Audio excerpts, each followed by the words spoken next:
आज भी भारत के उच्च शिक्षण संस्थानों में दलित और आदिवासी किसी तरह प्रवेश पाते हैं। इसके बावजूद उन्हें कई तरह के प्रताड़नाओं का सामना करना पड़ता है।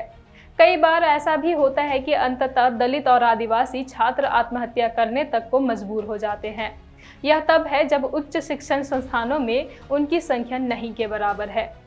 जोहार, मैं हूं नेहा बेदिया और आप देख रहे हैं ट्राइबल खबर। इन्हीं दलित और आदिवासियों की आत्महत्या पर वरिष्ठ पत्रकार और लेखक लज्जा शंकर हरदेनिया ने अपने फेसबुक पर सवाल उठाए हैं कि दलित और आदिवासी छात्र उच्च शिक्षण संस्थानों में आत्महत्या करने के लिए क्यों मजबूर हैं। लज्जा शंकर हरदेनिया ने अपने फेसबुक पेज पर लिखा है, हमने दलितों आदिवासियों को सरकारी नौकरियों, शिक्षण संस्थाओं, संसद, विधानसभाओं में भले ही आरक्षण दे दिया हो, परंतु समाज में अभी भी उनके साथ बड़े पैमाने पर भेदभाव जारी है। शिक्षण संस्थाओं समेत अनेक क्षेत्रों में बड़े पैमाने पर यह भेदभाव जारी है। यह भेदभाव इतना ज्यादा है कि उससे तंग आकर उच्च शिक्षण संस्थाओं में पढ़ने वाले कई दलित छात्र आत्महत्या कर लेते हैं। हरदेनिया ने संसद का हवाला देकर कहा कि साल 2021 के दिसंबर माह में केंद्रीय शिक्षा मंत्री धर्मेंद्र प्रधान ने संसद में बताया कि पिछले 7 वर्षों में 122 छात्रों ने देश के विभिन्न उच्च शिक्षण संस्थाओं में आत्महत्या की। इन आत्महत्या करने वालों में दलित, आदिवासी, पिछड़े वर्ग और मुस्लिम छात्र शामिल थे। इनमें ज्यादा संख्या दलितों की थी। आत्महत्या करके अपने जीवन का अंत करने वाले छात्र IIT, IIM और मेडिकल कॉलेजों के थे।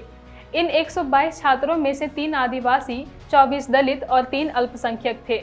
साल 2016 के जनवरी माह की 17 तारीख को हैदराबाद केंद्रीय विश्वविद्यालय के PhD अध्येता रोहित वेमुला ने आत्महत्या की थी। उन्होंने प्रशासन के विरुद्ध अनेक शिकायतें की थी। वर्ष 2019 में Topiwala national medical college Mumbai की छात्रा पायल तड़वी ने आत्महत्या कर ली। तड़वी ने कॉलेज में उच्च जाति के छात्रों द्वारा सतत भेदभाव और सताए जाने की शिकायत की थी। वेमुला और तड़वी दोनों दलित थे। दोनों की आत्महत्या के बाद उठे तूफान के मद्देनजर अपेक्षा थी कि उच्च शिक्षण संस्थानों में दलित विद्यार्थियों के प्रति व्यवहार में कुछ अंतर आएगा, परंतु उसके बाद से लेकर आज तक जो आंकड़े सामने आए हैं उससे यह पता लगता है कि स्थिति जस की तस है, बल्कि स्थिति और बदतर हो गई है। संसदीय समिति की रिपोर्ट के अनुसार एम्स दिल्ली में अनुसूचित जाति और अनुसूचित जनजाति के छात्र लगातार परीक्षा में फेल हो रहे हैं। इसका कारण उनके साथ हो रहा भेदभाव है। यह बात SC/ST कमेटी के अध्यक्ष भाजपा सांसद प्रेम जी भाई सोलंकी ने भी स्वीकार की है। उन्होंने अपनी रिपोर्ट में कहा कि यहां तक कि विभिन्न पोजीशनों के लिए आवेदन करने में भी उनके साथ भेदभाव किया जाता है। लोकसभा में शिक्षा मंत्रालय ने बताया कि देश के 45 केंद्रीय विश्वविद्यालयों में से सिर्फ 1 में अनुसूचित जाति का कुलपति है। यह भी बताया गया कि कुल 8,668 उम्मीदवारों ने सहायक प्राध्यापक के पद के लिए आवेदन किया, जिनमें से 5,247 सामान्य वर्ग के थे। वहीं 1,045 अनुसूचित जाति, 490 अनुसूचित जनजाति और 1,567 अन्य पिछड़ा वर्ग यानी OBC के थे। भेदभाव की यह स्थिति सिर्फ उच्च शिक्षण संस्थाओं तक सीमित नहीं है, बल्कि लगभग सभी शिक्षण संस्थाओं में विद्यमान है।